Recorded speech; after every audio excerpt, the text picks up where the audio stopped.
देवी सर्वभूतेषु मातृरूपेण संस्थिता।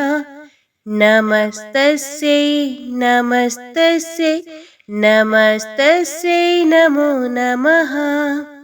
जय माँ भगवती, जय माँ दुर्गा। आज नवरात्रि का तीसरा दिन है। माँ दुर्गा की तीसरी शक्ति का नाम चंद्र घंटा है।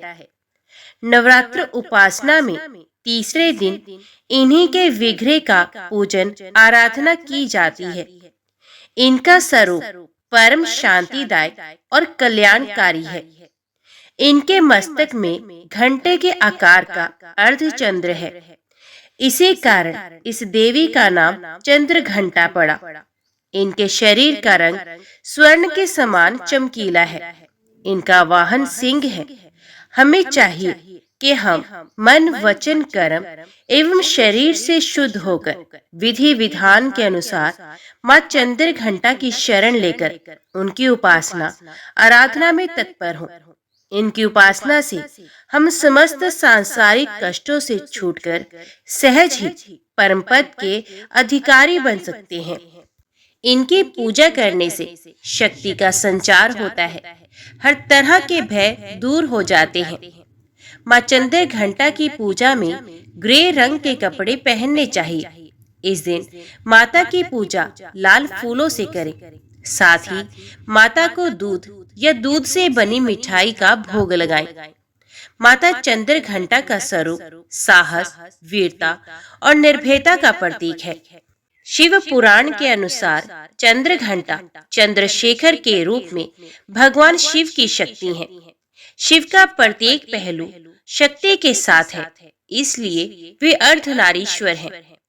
कई वर्षों तक तपस्या करने के बाद पार्वती ने भगवान शिव से विवाह किया। शादी के बाद हर महिला की एक नई जिंदगी शुरू होती है। जब पार्वती ने शिव से उनके घर मुलाकात की, उनका तहे दिल से स्वागत किया गया। जैसे ही वे उस गुफा में दाखिल हुई जहाँ शिव रहते हैं, गुफा में कूड़ा कचरा फैला हुआ था और सारी चीजें अस्त व्यस्त थी। मकड़ी के जाले प्रमुख चिंता का विषय था। पार्वती ने अपनी शादी की पोशाक में झाड़ू लिया और पूरी गुफा को साफ किया।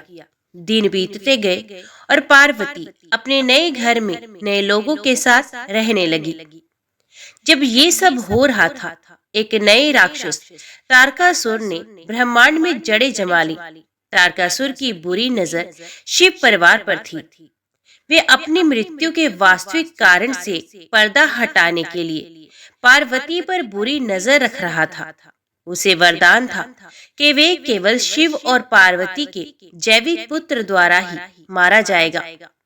पार्वती और शिव के जीवन में उत्पात मचाने के लिए उन्होंने जटुकासुर नामक एक राक्षस को नियुक्त किया। जटुकासुर एक दुष्ट चमगादड़ राक्षस है। वे और उसके सेना पार्वती पर आक्रमण करने आए। इन सब से अनजान पार्वती अपने दैनिक कार्यों में व्यस्त थी। जिस समय शिव घोर तप कर रहे थे, पार्वती कैलाश पर रोजमर्रा के कामकाज संभाल रही थी। इसी स्थिति का अवसर लेते हुए जटुकासुर ने युद्ध का आह्वान किया और कैलाश पर्वत की ओर मार्च किया। जटुकासुर ने अपनी चमगादड़ सेना के पंखों की सहायता से आकाश को ढक लिया। एक एक करके सभी क्रूर और दुष्ट चमगादड़ों ने शिवगणों पर आक्रमण कर दिया। इससे पार्वती भयभीत हो गई। जब तक इन चमगादड़ों ने उत्पात मचाना शुरू नहीं कर दिया और नव सजे हुए पार्वती कैलाश क्षेत्र को नष्ट करना शुरू नहीं कर दिया, इससे पार्वती को क्रोध तो आया, परंतु वे भयभीत ही रही। पार्वती ने नंदी से मदद लेने का विचार मन में लिया। इसलिए उन्होंने नंदी को खोजा, लेकिन नंदी कहीं दिखाई नहीं दिया। पार्वती का भय खिल उठा। लगातार हार का सामना करने के बाद शिवगण पार्वती के पास आए और अपनी रक्षा की गुहार लगाई। पार्वती रोती हुई वहां गई जहां शिव अपना तप कर रहे थे, लेकिन वे असहाय थी। शिव अपना तप नहीं छोड़ पा रहे थे। उन्होंने पार्वती को उनकी आंतरिक शक्ति के बारे में याद दिलाया और कहा कि वे स्वयं शक्ति स्वरूपा है। उन्होंने उसे याद दिलाया कि वे स्वयं प्रकृति हैं, ब्रह्मांड की माँ है और वे स्वयं इस स्थिति से लड़ने और नियंत्रित करने के लिए पर्याप्त हैं। इस प्रकार माँ पार्वती ने जातकासुर से युद्ध करने का निर्णय लिया। पार्वती अंधेरे में बाहर चली गई और उन्हें मुश्किल से दिखाई दे रहा था। इससे उबरने के लिए उन्हें चांदनी की जरूरत थी। पार्वती ने चंद्रदेव से समर्थन मांगा और वे युद्ध के मैदान को रोशन करके पार्वती के साथ शामिल हो गए। युद्ध के दौरान पार्वती ने चंद्रदेव को अर्धचंद्र के रूप में अपने सर पर धारण किया था। पार्वती को कम रोशनी में चमगादड़ों से लड़ने में सक्षम सेना की आवश्यकता थी। भेड़ियों का एक बड़ा झुंड पार्वती की सहायता के लिए आया। भेड़ियों ने चमगादड़ों पर हमला किया और पार्वती ने जातकासुर से युद्ध किया। एक लंबी लड़ाई के बाद पार्वती को पता चला कि शैतान आकाश में चमगादड़ों में सक्रिय है। तो पार्वती युद्ध के मैदान में एक घंटा लेकर आई और उसे जोर से बजाया, जिससे चमगादड़ उड़ गए। भेड़ियों में से एक ने जटासुर पर छलांग लगा दी। जमीन पर गिरने पर वे गुर्राने लगा। तब पार्वती ने उसके सर पर घंटे से वार किया। कीड़े जैसे तलवार से उसके पंख काट दिए गए और अंत में उसे मारने के लिए उसे उसकी छाती में डाल दिया। एक हाथ में चाकू और दूसरे हाथ में घंटा लिए पार्वती का ये भयावह रूप मस्तक पर चंद्रमा और भेड़िए पर विराजमान माता को ब्रह्मदेव ने चंद्र घंटा नाम दिया है। बाद में शिव ने पार्वती से कहा कि ये युद्ध किसी भी युद्ध और बाधाओं, आंतरिक या बाहरी के डर पर काबू पाने का साहस प्रदान करेगा। इसके अलावा कोई भी महिला अपने पुरुष के बिना कमजोर या असहाय नहीं है। जय माँ भगवती, जय माँ दुर्गा। अभी हम श्रवण करते हैं नवरात्रि के तीसरे दिन की कथा। हे महाराज, उसके ये बात सुनकर नारी श्रेष्ठ भगवती जोर से हंसकर मेघ के समान गंभीर वाणी में उससे कहने लगी, हे मंत्रीवर, मुझे देवमाता के रूप में जानो। मैं सभी दैत्यों का नाश करने वाली त्रिपुर भैरवी महालक्ष्मी नाम से विख्यात हूँ। दानवेंद्र महिषासुर से पीड़ित और यज्ञभाग से बहिष्कृत सभी देवताओं ने उसके संहार के लिए मुझसे प्रार्थना की है। हे मंत्री श्रेष्ठ, इसलिए उसके वध के लिए पूर्ण रूप से तत्पर होकर मैं बिना किसी सेना के अकेली ही यहाँ आई हूँ। हे अनक, तुमने जो शांति पूर्वक आदर के साथ मेरा स्वागत करके मधुर वाणी में मुझसे ये बात की है, उससे मैं बहुत प्रसन्न हूँ। अन्यथा अपनी काल अग्नि के समान दृष्टि से तुम्हें भस्म कर देती। मधुरता से युक्त वचन भला किसके लिए प्रीतिकारक नहीं होता। अब तुम जाओ और मेरे शब्दों में उस पापी महिषासुर से कह दो, यदि तुम्हें जीवित रहने की अभिलाषा हो तो अभी पाताल लोक चले जाओ, नहीं तो मैं तुझ पापी तथा दुष्ट को रणभूमि में मार डालूंगी। मेरे बाणों से छिन्न भिन्न शरीर वाले होकर तुम यमपुरी चले जाओगे। हे मूर्ख, इसे मेरी दयालुता समझकर तुम यहाँ से शीघ्र चले जाओ, नहीं तो तुम्हारे मार दिए जाने पर देवतागण निश्चय ही तत्काल स्वर्ग का राज्य पालेंगे। इसलिए हे दुष्ट, जब तक मेरे बाण तुझ पर नहीं गिरते उसके पूर्व ही तुम शीघ्रता पूर्वक समुद्र सहित पृथ्वी का त्याग करके पाताल लोक चले जाओ। हे असुर, यदि तुम्हारे मन में युद्ध की इच्छा हो तो अपने सभी महाबली वीरों को साथ लेकर शीघ्र आ जाओ, मैं सबको यमपुरी पहुंचा दूंगी। हे महामूढ़, मैंने युग युग में तुम्हारे जैसे असंख्य दैत्यों का संहार किया है, उसी प्रकार मैं तुम्हें भी रण में मार डालूंगी। मेरा सामना करके तुम मेरे शस्त्र धारण करके परिश्रम को सफल करो, नहीं तो ये श्रम व्यर्थ हो जाएगा। काम पीड़ित तुम रणभूमि में मेरे साथ युद्ध करो। हे दुरात्मन, तुम इस बात पर अभिमान मत करो कि मुझे ब्रह्मा का वर प्राप्त हो गया है। हे मूढ़, केवल स्त्री के द्वारा वध होने के कारण तुमने शेष देवताओं को बहुत पीड़ित किया है, अतः ब्रह्मा जी का वचन सत्य करना है। इसलिए स्त्री का अनुपम रूप धारण करके मैं तुझ पापी का संहार करने के लिए ही यहाँ आई। हे मूढ़, यदि जीवित रहने की इच्छा हो तो इसी समय देवलोक छोड़कर तुम सर्पों से भरे पाताल लोक अथवा जहां तुम्हारी इच्छा हो वहां चले जाओ। देवी ने उससे ऐसा कहा। तब उनकी बात सुनकर वे पराक्रमशाली मंत्री शेठ उनसे सार गर्भित वचन कहने लगा। हे देवी, आप अभिमान में चूर होकर एक साधारण स्त्री के समान बात कर रही हैं। कहीं वे महिषासुर और कहां आप? ये युद्ध तो असंभव ही दिखता है। आप यहाँ अकेली हैं और उस पर भी सद्य युवावस्था को प्राप्त सुकुमार बाला है। इसके विपरीत वे महिषासुर विशाल शरीर वाले हैं। ऐसी स्थिति में उनकी और आपकी तुलना कल्पनातीत है। उनके पास हाथी, घोड़े और रथ से परिपूर्ण, पैदल सैनिकों से संपन्न तथा अनेक प्रकार के आयुधों से सज्जित अनेक प्रकार की सेना है। मालती के पुष्पों को कुचल डालने वाले गजराज को भला कौन सा परिश्रम करना पड़ता है? हे सुजगने, उसी प्रकार युद्ध में आपको मारने में महिषासुर को कुछ भी प्रयास नहीं करना पड़ेगा। यदि मैं आपको थोड़ा भी कठोर वचन कह दूं तो वे श्रृंगार रस के विरुद्ध होगा और मैं रस भंग से डरता हूँ। हमारे राजा महिषासुर देवताओं के शत्रु हैं, किंतु वे आपके प्रति अनुराग युक्त हैं। मेरे राजा ने कहा है कि मैं आपसे साम तथा दान नीतियों से पूर्ण वचन ही बोलूं, अन्यथा मैं झूठ बोलने वाली, मिथ्याभिमान में भरकर चतुरता दिखाने वाली और रूप तथा यौवन के अभिमान में चूर रहने वाली आपको इसी समय अपने बाण से मार डालता। आपके अलौकिक रूप के विषय में सुनकर मेरे स्वामी मोहित हो गए हैं। उनकी प्रसन्नता के लिए ही मुझे प्रिय वचन बोलना पड़ रहा है। उनका संपूर्ण राज्य तथा धन आपका है, क्योंकि वे महाराज महिषासुर निश्चय ही आपके दास हो चुके हैं।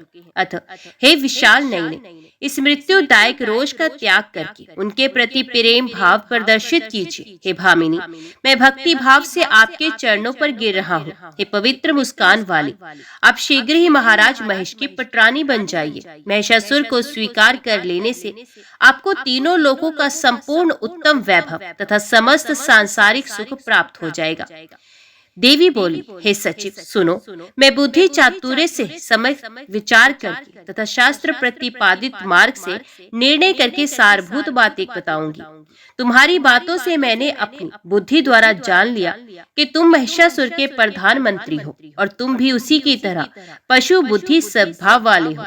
जिस राजा के तुम्हारे जैसे मंत्री हो वे बुद्धिमान कैसे हो सकता है? ब्रह्मा ने निश्चय ही तुम दोनों का ये समान योग रचा है। हे मूर्ख, तुमने जो ये कहा कि तुम स्त्री स्वभाव वाली हो, तो अब तुम इस बात पर जरा विचार करो कि क्या मैं पुरुष नहीं हूँ? वस्तु तो उसी के स्वभाव वाले मैं समय स्त्री वेश धारिणी हो गई हूँ। तुम्हारे स्वामी महिषासुर ने पूर्व काल में जो स्त्री से मारे जाने का वरदान मांगा था, उसी से मैं समझती हूँ कि वे महामूर्ख हैं। वे वीर रस का थोड़ा भी जानकार नहीं है। स्त्री के द्वारा मारा जाना पराक्रमहीन के लिए भले ही सुखकर हो, किंतु वीर के लिए ये कष्टप्रद होता है। महेश की अपनी जो बुद्धि हो सकती है, उसी के अनुसार तुम्हारे स्वामी ने ऐसा वरदान मांगा। इसलिए मैं स्त्री रूप धारण करके अपना कार्य सिद्ध करने के लिए ही यहाँ आई हूँ। मैं तुम्हारे धर्मशास्त्र विरोधी वचनों से क्यों डरूं? जब दैव प्रतिकूल होता है तब एक तिनका भी वज्र तुल्य हो जाता है, और जब वे देव अनुकूल होता है तब वज्र भी तूल रुई के समान हो जाता है। जिसकी मृत्यु सन्निकट हो उसके लिए सेना, अस्त्र शस्त्र तथा किले की सुरक्षा, सैन्य बल आदि प्रपंचों से क्या लाभ? जब कालयोग से देह के साथ जीव का संबंध स्थापित होता है, उसी समय विधाता के द्वारा सुख तथा दुख तथा मृत्यु सब कुछ निर्धारित कर दिया जाता है। देव ने जिस प्राणी की मृत्यु जिस प्रकार से निश्चित कर दी है, उसकी मृत्यु उसी प्रकार से होगी, इसके विपरीत नहीं। ये संपूर्ण सत्य है। जिस प्रकार से ब्रह्मा आदि देवताओं के भी जन्म और मृत्यु सुनिश्चित किए गए रहते हैं, समय आने पर उसी प्रकार से उनका भी जन्म मरण होता है। तब अन्य लोगों के विषय में विचार ही क्या? उन ब्रह्मा आदि मरण धर्मा के वरदान से गर्वित होकर जो लोग ये समझते हैं कि हम नहीं मरेंगे, वे मूर्ख तथा अल्प बुद्धि वाले हैं। अतएव अब तुम शीघ्र जाओ और अपने राजा से मेरी बात कह दो। इसके बाद तुम्हारे राजा जैसी आज्ञा दे तुम वैसा करना। इंद्र को स्वर्ग प्राप्त हो जाए और देवताओं को यज्ञ का भाग मिलने लगे। तुम लोग यदि जीवित रहना चाहते हो तो पाताल लोक चले जाओ। और हे मूर्ख, यदि दुष्टात्मा महिषासुर का विचार विपरीत हो तो वे मरने के लिए तैयार होकर मेरे साथ युद्ध करे। यदि तुम ये मानते हो कि विष्णु आदि प्रधान देवता तो युद्ध में पहले ही परास्त हो गए, तो उस समय उसका कारण था विपरीत भाग्य तथा ब्रह्मा जी का वरदान। व्यास जी बोले, देवी का ये वचन सुनकर वे दानव सोचने लगा, अब मुझे क्या करना चाहिए? मैं इसके साथ युद्ध करूं या राजा महिष के पास वापस लौट चलूं? किंतु ये भी है कि कामातुर महाराज महिष ने विवाह के लिए उसे राजी करने के लिए मुझे आज्ञा दी है, तो फिर रस भंग करके मैं राजा के पास लौटकर कैसे जाऊं? अंत में अब मुझे यही विचार उचित प्रतीत होता है कि बिना युद्ध किए ही राजा के पास शीघ्र चला जाऊं और जैसा सामने उपस्थित हो वैसा उनको बता दूं। उसके बाद बुद्धिमानों में श्रेष्ठ राजा महिष अपने चतुर मंत्रियों से विचार विमर्श करके जो उचित समझेंगे वही करेंगे। मुझे अचानक इस स्त्री के साथ युद्ध नहीं करना चाहिए, क्योंकि जय अथवा पराजय इन दोनों में राजा का अप्रिय हो सकता है।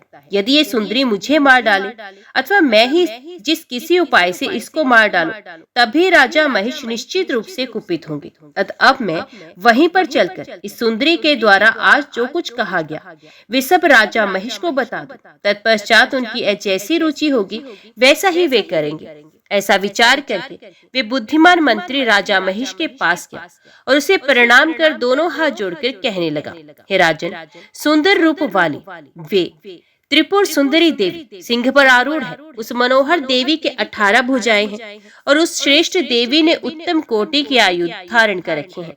हे महाराज, मैंने उससे कहा, हे भामिनी, तुम राजा महिष से प्रेम कर लो और तीनों लोगों के स्वामी उन महाराज की प्रिय पटरानी बन जाओ। केवल तुम ही उनकी पटरानी बनने के योग्य हो, इसमें कोई संशय नहीं। वे तुम्हारी आज्ञाकारी बनकर सदा तुम्हारे अधीन रहेंगे। हे सुमुखी, महाराज महिष को पति रूप में प्राप्त करके तुम चिरकाल तक तीनों लोकों के ऐश्वर्य का उपभोग कर समस्त स्त्रियों में सौभाग्यवती बन जाओ। मेरा ये वचन सुनकर विशाल नयनों वाली वे सुंदरी गर्व के आवेग से विमोहित होकर मुस्कुराती हुई मुझसे ये बात बोली, मैं देवताओं का हित करने के विचार से महिषी के गर्भ से उत्पन्न उस अधम पशु महिष को देवी के लिए बलि चढ़ा दूंगी। हे मंदबुद्धे, इस संसार में भला कौन मूर्ख स्त्री महिष को पति रूप में स्वीकार कर सकती है? क्या मुझ जैसी स्त्री पशु स्वभाव वाले उस महिषासुर से प्रेम कर सकती है? हे मूर्ख, सींग वाली तथा जोर जोर से चिल्लाने वाली कोई महिषी ही उस श्रृंगधारी महिष को अपना पति बना सकती है, किंतु मैं वैसी मूर्ख नहीं हूँ।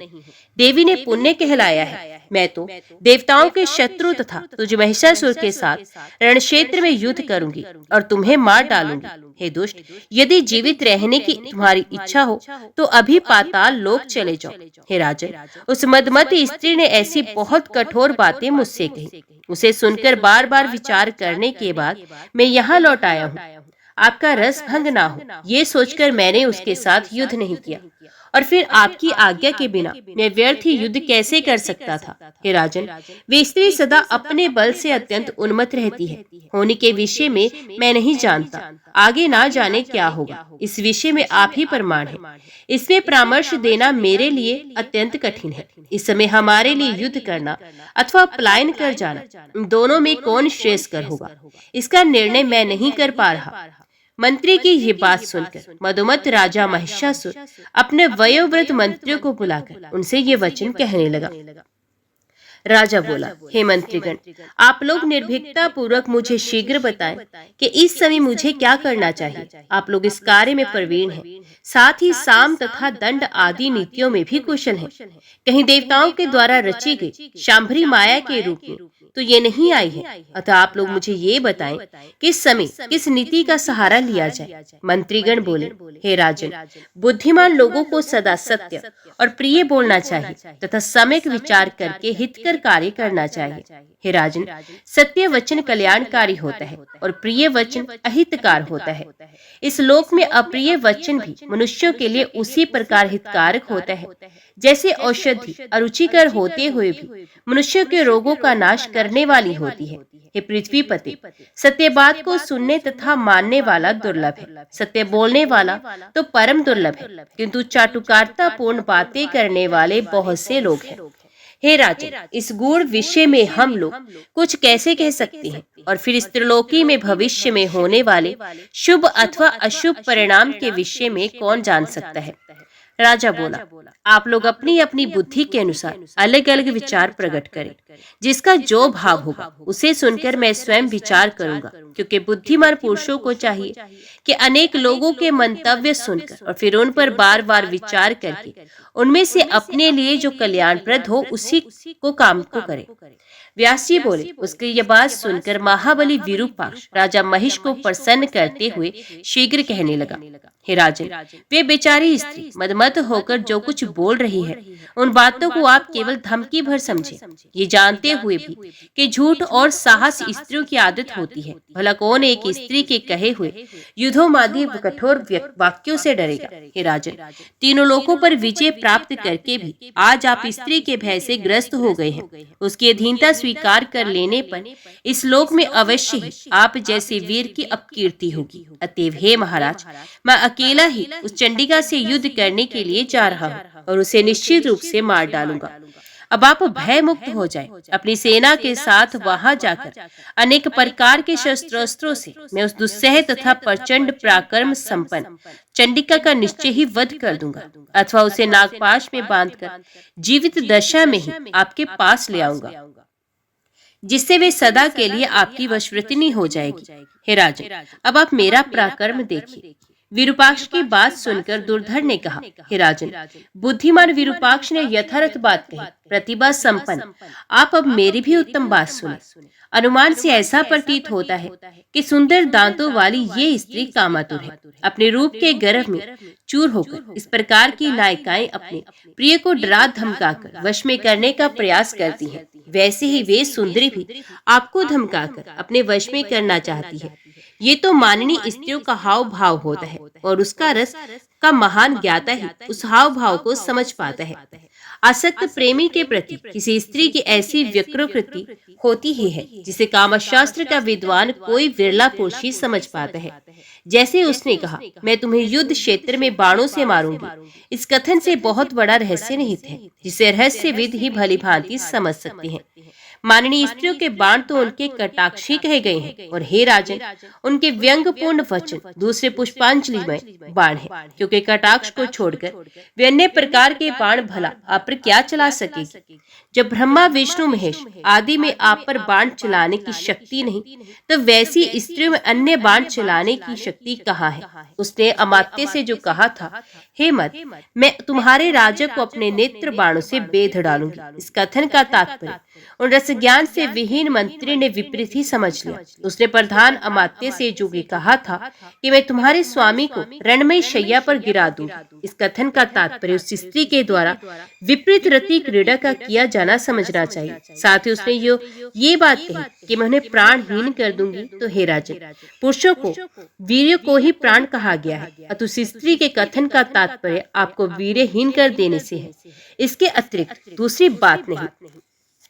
हे राजन, व्यंग भरे इस कथन के द्वारा वे सुंदरी आपको पति के रूप में वर्ण करना चाहती है। रसशास्त्र के विद्वानों को विचार पूर्वक इस कथन का अभिप्राय भलीभांति जान लेना चाहिए। हे महाराज, ऐसा जानकर आपको उसके प्रति रस में व्यवहार करना चाहिए।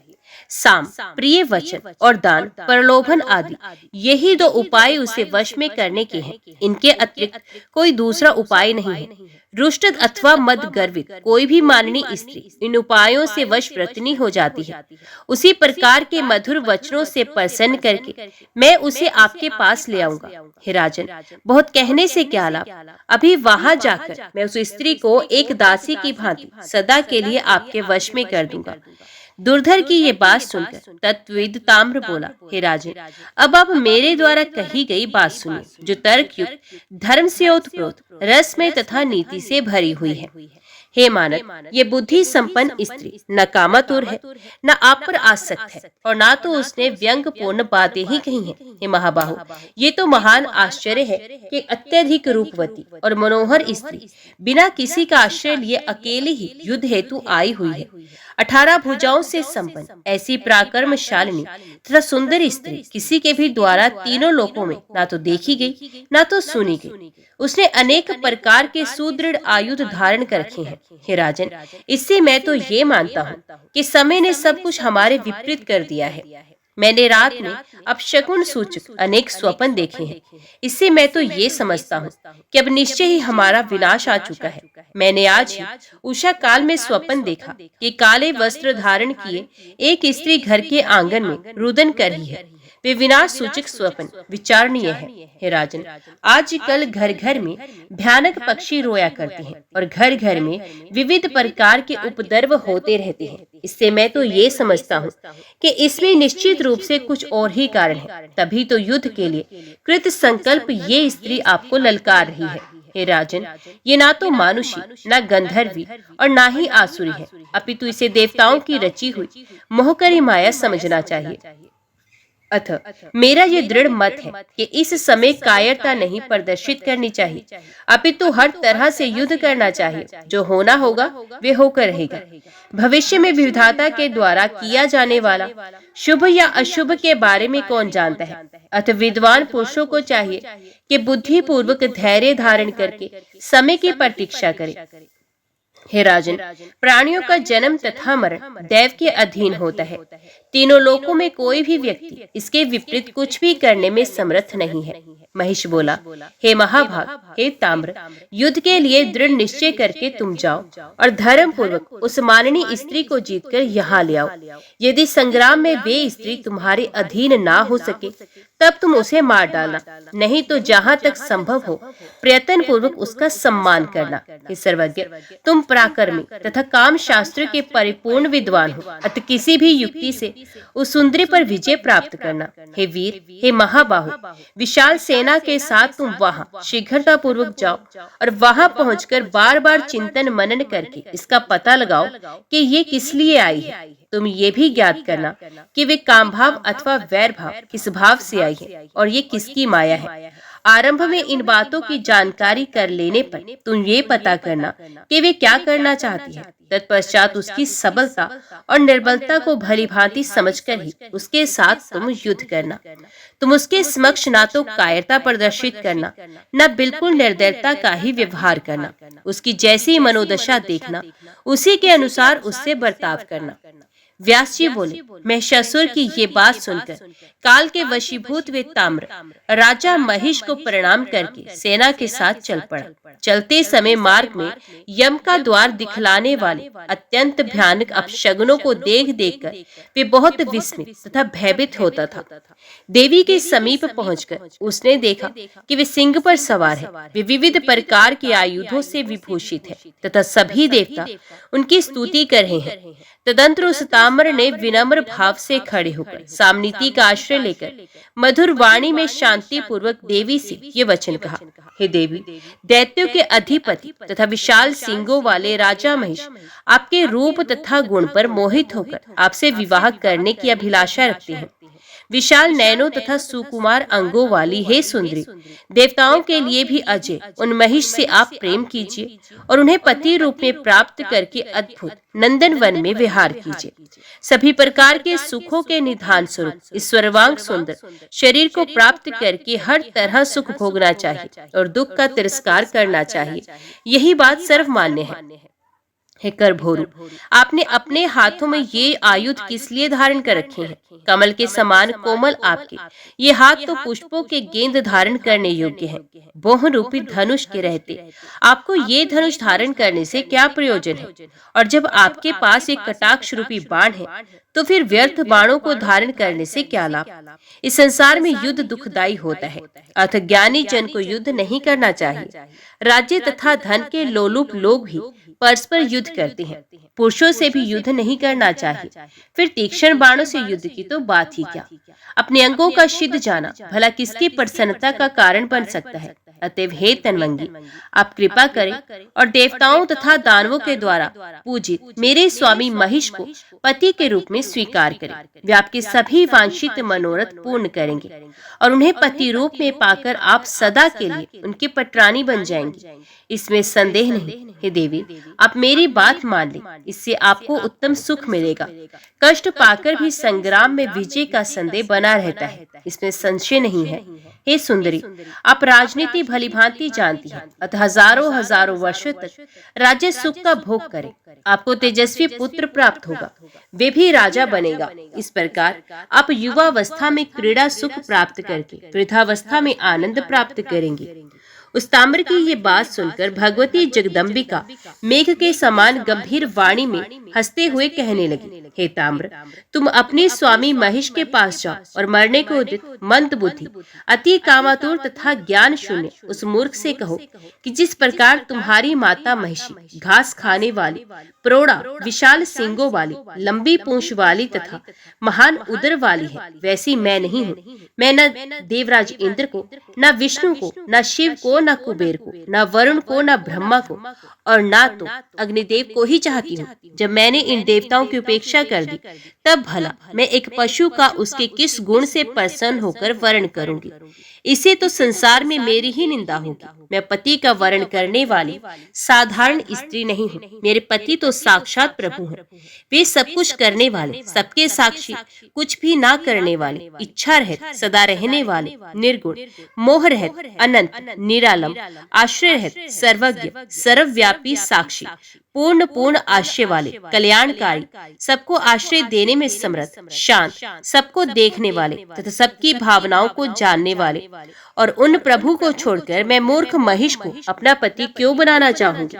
उससे कह देना, अब तुम उठकर युद्ध करो। मैं तुम्हें या तो यम का वाहन बनाऊंगी अथवा मनुष्यों के लिए पानी ढोने वाला महिष बना दूंगी। अरे पापी, यदि जीवित रहने की तुम्हारी इच्छा हो तो शीघ्र ही समस्त दानवों को साथ लेकर पाताल लोक चले जाओ, अन्यथा मैं युद्ध में मार डालूंगी। इस संसार में समान कुल तथा आचार वालों को परस्पर संबंध सुखदायक होता है। इसके विपरीत बिना सोचे समझे यदि संबंध हो जाता है तो वे बड़ा दुखदायी होता है। अरे महिष, तुम मूर्ख हो या ये कहते हो कि हे भामिनी, मुझे पति रूप में स्वीकार करो। कहाँ मैं और कहाँ तुम, सिंह धारण करने वाले महिष, हम दोनों का ये कैसा संबंध? अब तुम पाताल लोक चले जाओ अथवा मुझसे युद्ध करो। मैं तुम्हें बंधु बांधवों सहित निश्चय ही मारूंगी, नहीं तो देवताओं का यज्ञ भाग दे दो और देवलोक छोड़कर सुखी हो जाओ। ऐसा कहकर देवी ने बड़े जोर से अद्भुत गर्जन किया।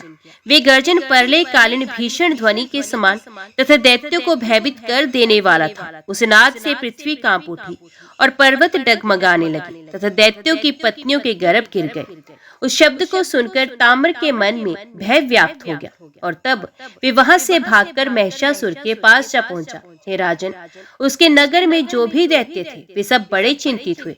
वे उस ध्वनि के प्रभाव से बधिर हो गए और वहां से भागने लगे। उसी समय देवी का सिंह भी क्रोध पूर्वक अपने गर्दन के बालों को फैलाकर बड़े जोर से दहाड़ा। उस गर्जन से सभी दैत्य बहुत डर गए। ताम्र को वापस आया देखकर महिषासुर को बहुत विस्मय हुआ। वे उसी समय मंत्रियों को साथ विचार विमर्श करने लगा कि अब आगे क्या करना चाहिए। उसने कहा, हे श्रेष्ठ दानव, हमें आत्मरक्षा के लिए किले के भीतर ही रहना चाहिए अथवा बाहर निकलकर युद्ध करना चाहिए अथवा भाग जाने में ही हमारा कल्याण है। आप लोग बुद्धिमान, अजय तथा सभी शास्त्रों के विद्वान हैं। अतः मेरे कार्य की सिद्धि के लिए आप लोग अत्यंत गुप्त मंत्रणा करें, क्योंकि मंत्रणा को ही राज्य का मूल कहा गया है।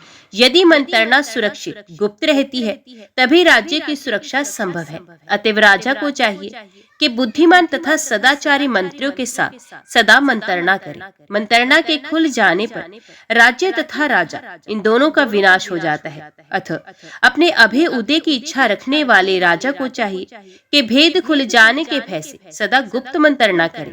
अतः इस समय आप मंत्रीगण नीति निर्णय पर सम्यक विचार करके देश काल के अनुसार मुझे सार्थक तथा हितकर परामर्श प्रदान करें। देवताओं द्वारा निर्मित जो ये अत्यंत बलवती स्त्री बिना किसी सहायता के अकेली ही यहाँ आई है, उसके रहस्य पर आप लोग विचार करें। वे बाला हमें युद्ध के लिए चुनौती दे रही है। इससे बढ़कर आश्चर्य और क्या हो सकता है। इसमें मेरी विजय होगी अथवा पराजय, इसे तीनों लोकों में भला कौन जानता है। ना तो बहुत संख्या वालों की सदा विजय होती है, ना तो अकेले रहता ही किसी की पराजय होती है। युद्ध में जय तथा पराजय को सदा दैव के अधीन जानना चाहिए। पुरुषार्थवादी लोग कहते हैं कि देव क्या है, उसे किसने देखा है, इसलिए तो बुद्धिमान उसे अदृष्ट कहते हैं। उसके होने में क्या प्रमाण है, वे केवल कायरों को आशा बांधने का साधन है। सामर्थ्यवान लोग उसे कहीं नहीं देखते। उद्यम और दैव ये दोनों ही वीर तथा कायर लोगों की मान्यताएं हैं। अतः बुद्धि पूर्वक सारी बातों पर विचार करके हमें कर्तव्य का निश्चय करना चाहिए। राजा महेश का ये सार गर्भित बात सुनकर महायशस्वी बिडाल लाखे ने हाथ जोड़कर अपने महाराज महिषासुर से ये वचन कहा, हे राजन, विशाल नयनों वाली इस स्त्री के विषय में सावधानी पूर्वक बार बार ये पता लगाया जाना चाहिए कि यहाँ किस लिए और कहाँ से आई है तथा ये किसकी पत्नी है। मैं तो ये समझता हूँ कि स्त्री के द्वारा ही आपकी मृत्यु होगी। ऐसा भली भांति जानकर सभी देवताओं ने अपने तेज से उस कमल नैनी स्त्री को निर्माण करके यहाँ भेजा है। युद्ध देखने की इच्छा वाले वे देवता भी आकाश में छिपकर विद्यमान है और अवसर आने पर युद्ध की इच्छा वाले देवता भी उसकी सहायता करेंगे। उस स्त्री को आगे करके वे विष्णु आदि प्रधान देवता युद्ध में हम सबका वध कर देंगे और वे स्त्री भी आपको मार डालेगी। मैंने तो यही समझा है कि उन देवताओं का यही अभीष्ट है, किंतु मुझे भविष्य में होने वाले परिणाम का बिल्कुल ज्ञान नहीं। हे प्रभु, मैं इस समय ये भी नहीं कह सकता कि आप युद्ध ना करें। हे महाराज, देवताओं के द्वारा निर्मित इस कार्य में कुछ भी निर्णय लेने में आप ही प्रमाण है।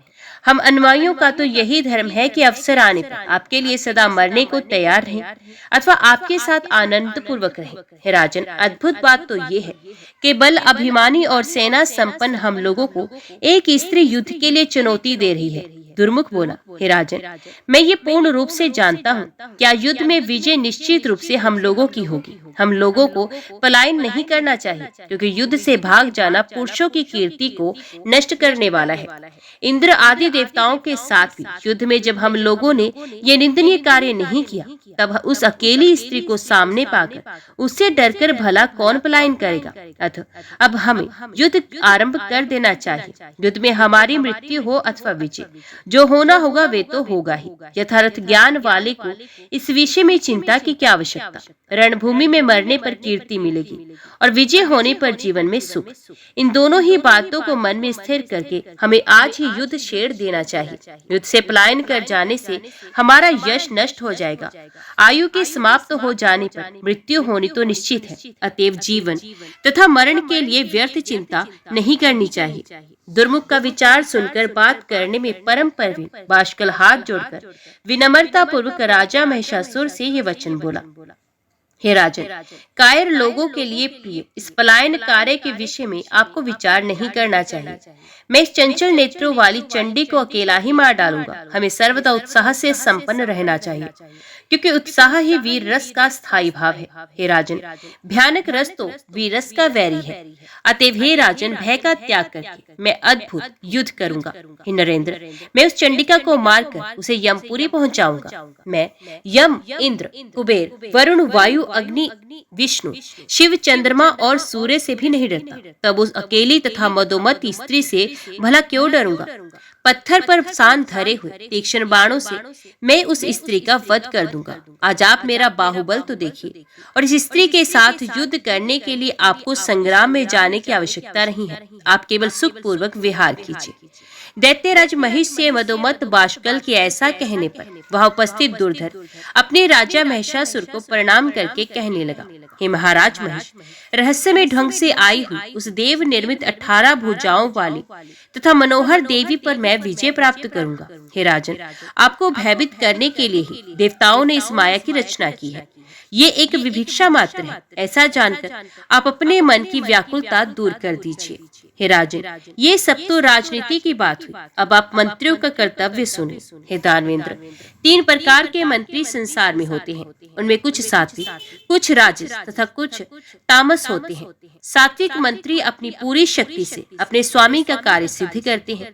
वे अपने स्वामी के कार्य में बिना कोई अवरोध उत्पन्न किए अपना कार्य करते हैं। ऐसे मंत्री एकाग्रचित, धर्मपरायण तथा मंत्र शास्त्रों, मंत्रणा से संबंधित शास्त्र के विद्वान होते हैं।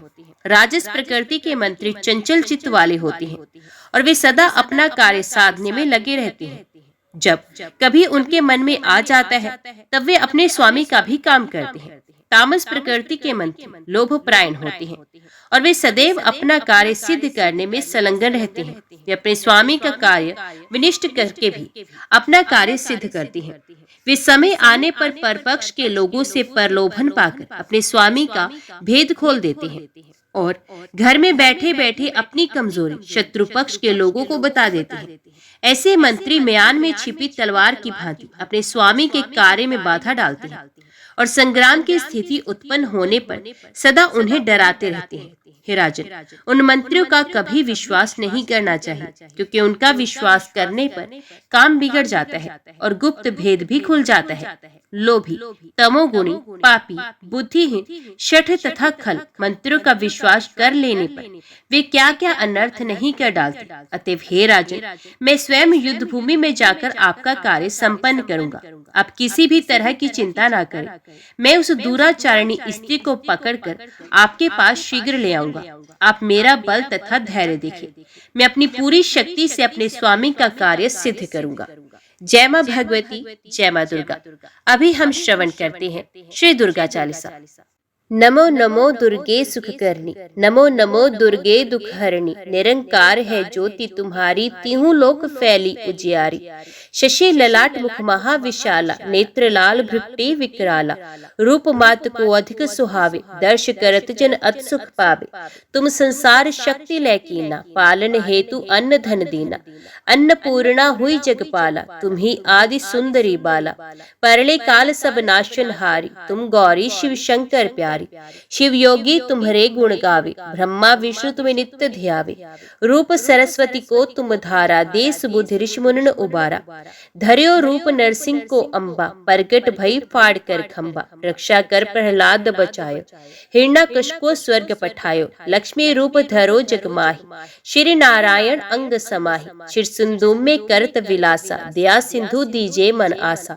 हिंगलाज में तुम्ही भवानी, महिमा अमित न जात बखानी। मातंगी और धूमावती माता, भुवनेश्वरी बगला सुखदाता। श्री भैरव तारा जग तारिणी, शिन भार दुख भैव दुख निवारिणी। केहर वाहन सोह भवानी, लांगूर वीर चलत अगवानी। कर में खप्पर खड़ग विराजे, जाको देख काल ढरबाज। सोहे अस्त्र और त्रिशूला, जाते उठत शत्रु है शूला। नगर कोट में तुम ही विराज, तीहू लोक में डंका बाज। शुंभ निशुंभ दानव तुम मारे, रक्त बीज शंखन संघारे। महिषासुर नृप अभमानी, जे अखबार माही अकुलानी। रूप कराल कालिका धारा, सेन सहित तुम ते संघारा। परिगाढ़ संतन पर जब जब, भई सहाय मात तुम तब तब। अमरपुरी और लोका, तब महिमा सब रहे अशोका। ज्वाला में है ज्योति तुम्हारी, तुम्हें सदा पूजे नर नारी। प्रेम भक्ति से जो जश गाए, दुख दारिद्र निकट नहीं आवे। ध्यावे तुम्हें जो नर मन लाए, जन्म मरण ताको छुट जाए। योगी सुरमुन कहत पुकारी, योग न हो बिन शक्ति तुम्हारी। शंकर आचार्य तप कीनो, कामर क्रोध जीत सब लीनो। निश्चिन ध्यान धरो शंकर को, काहू काल नहीं सुमिरो तुमको। शक्ति रूप को मर्म न पायो, शक्ति गई तब मन पछतायो। शरणागत हुई कीर्ति बखानी, जय जय जय जगदम्ब भवानी। भय प्रसन्न आद जगदम्बा, दी शक्ति नहीं कीन विलंबा। मोको मात कष्ट अति घेरो, तुम बिन कौन हरे दुख मेरो। आशा तृष्णा निपट सतापे, मोह मदादिक सब विंशावे। शत्रु नाश कीजे महारानी, सुमरो इक चित तुम्हें भवानी। करो कृपा ही मात दयाला, रिद्धि सिद्धि दे करो निहाला। जब लग ज्यों दया फल पाओ, तुम्हारो जश में सदा सुनाओ। दुर्गा चालीसा जो गावे, सब सुख भोग परम पद पावे। देवी दास शरण निज जाने, करो कृपा जगदम्ब भवानी। जय मां भगवती, जय मां दुर्गा। आज की वीडियो में इतना ही। उम्मीद करती हूँ वीडियो आपको पसंद आई होगी। वीडियो पसंद आई हो तो वीडियो को लाइक और चैनल को सब्सक्राइब जरूर कीजिएगा। जय माता दी लिखकर कमेंट बॉक्स में अपनी हाजिरी और अपनी सुझाव देना ना भूलेगा। तो मिलते हैं अगली कथा अगली वीडियो के साथ। तब तक के लिए देखते व सुनते रहिए। जय मां कंजर, जय माता।